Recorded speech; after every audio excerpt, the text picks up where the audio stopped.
Oil, funnily enough, after all the events that we've seen happen this week, is set for a weekly drop as tanker attacks can't dispel trade woes.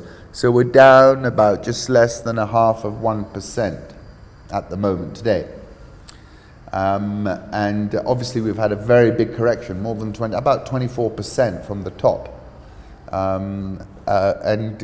IEA came out with a report basically cutting back on the demand projection for this year and next, adding fuel to the what looks like demand destruction.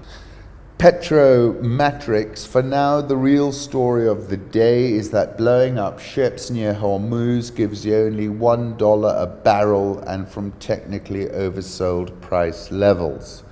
Fair point. So the thing is, the macro gale force wind is to push oil lower. However, and this is a Brent crude chart from T Commodity, this is the point, freight rates are now rising over Middle East security concerns, and this is the point. It is the freight rate insurance levels that are the key variable in this whole equation. And what if Iran was seeking asymmetric satisfaction, that's what they'd be targeting, which appears to be, but I'm not confident that it's them. But nevertheless, it is having this effect. The collateral outcome, if it's not them, is supportive for them. No number of Trump tweets, notwithstanding the price performance, if it really kicks off over there, no number of Trump tweets will dampen the price. Iranians will surely manage to shutter the Straits of Hormuz, even after an asymmetric fashion. American officials released images they said show that Iran was involved in the attack on the oil tanker near the entrance to the Persian Gulf on Thursday. There's a video, I got a clip from Sky News, just click on Rich Wrap-Ups for that. And then this is what they were. There were neither of them were oil tankers, they were oil derivative tankers. One was owned by a Norwegian and one was a Japanese, both of whom were very careful in what they said. The Norwegian was apparently, has been a long-standing uplifter from Iran from the days of the Iran-Iraq war, and the Japanese were very careful about what they said. Now, Lowy Institute, which is an Australian think tank, typically in line with US thinking, is not in this article saying Oman credibility gulf will test the White House.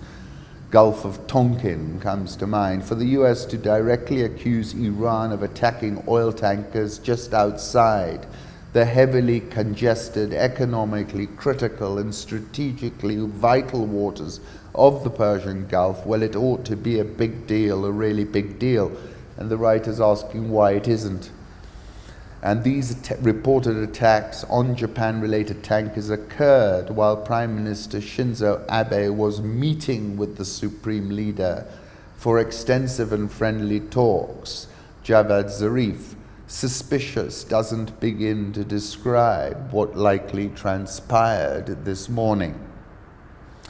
Iran's Khamenei says while Tehran doesn't want an atomic bomb, America could not do anything to stop Iran if it did.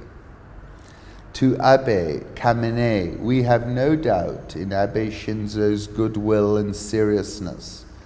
But regarding what you mentioned from the US president, I don't consider Trump as a person deserving to exchange messages with. I have no response for him and will not answer him.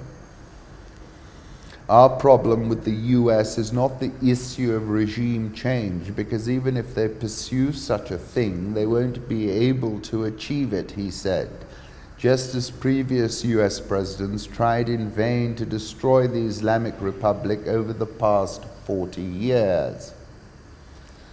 AP, where is the Strait of Hormuz, the narrow mouth of the Persian Gulf? It is in the territorial waters of Iran and Oman.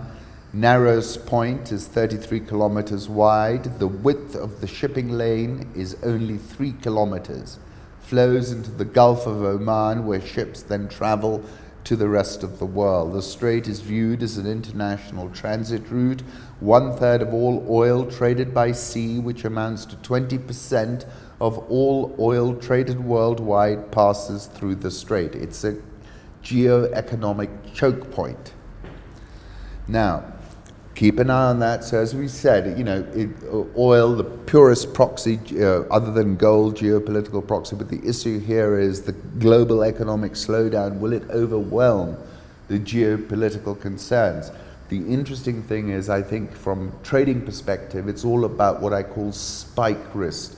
So if I was trading this, I'd look for one-touch options, knock-in, bang, 90, 100 maybe, where you just get a tremendous move in the early hours when the markets are thin, when the gremlins and wizards stalk the night type of thing. I've said in that same article that President Trump has been a big proponent of coercive financial and sanction warfare, and its expression vis-a-vis Iran is its apogee.